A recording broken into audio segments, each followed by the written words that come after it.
Well, good morning, Michelle. Good morning, Stephen. We haven't talked for a while about the issue of recognising in the Constitution Australia's Indigenous people. This requires a referendum, something to which Tony Abbott was committed but pushed out beyond the next election. Assuming Malcolm Turnbull goes to the polls next September, he's presumably going to have a plebiscite on marriage equality fairly early. Does this have implications for a referendum on the recognition of First Australians?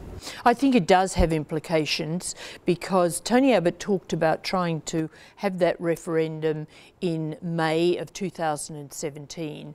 Now, that would be the anniversary of the historic 1967 referendum, which gave the federal government power to make laws for Aborigines in the states, a very important landmark. The timetable, I think, has already been under quite a lot of pressure. The community consultations are yet to start. We're going to, in the next few days, see an announcement on the membership of the Referendum Council, which will oversee those consultations.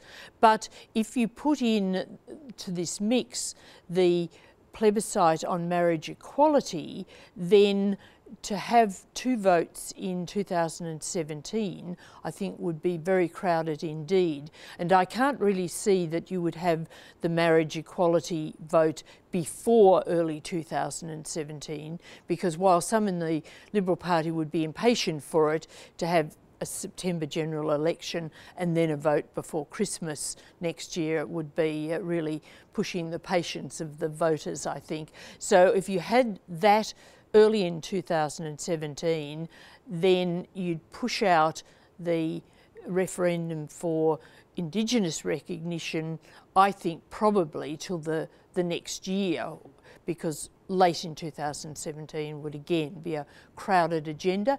People might say, well, why not do them together? The problem with doing them together is that they're very different issues to run, and one's a plebiscite, one's a referendum. Right. Well, assuming the timing issue is sorted out and a referendum does go ahead, what actually are the complexities over the issue of recognising Indigenous people in the Constitution? Firstly, it's important that it is a referendum, which means that it requires an overall majority and a majority of states. It's very, very hard to achieve.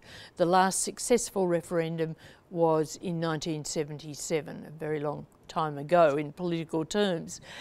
The complexities are that you either have a very minimalist question, just recognising Indigenous people, acknowledging them in the Constitution, and perhaps removing the reference to race, an anachronistic reference in section 25 of the Constitution.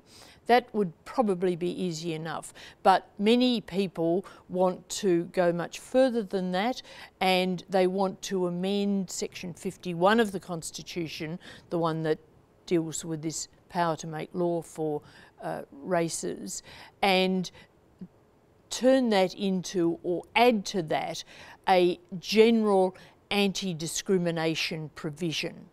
Now, once you get into that territory, it becomes very controversial, because people say, well, that can amount to a Bill of Rights. That will mean that the High Court will be involved in all sorts of issues that should be for the Parliament, not for the court.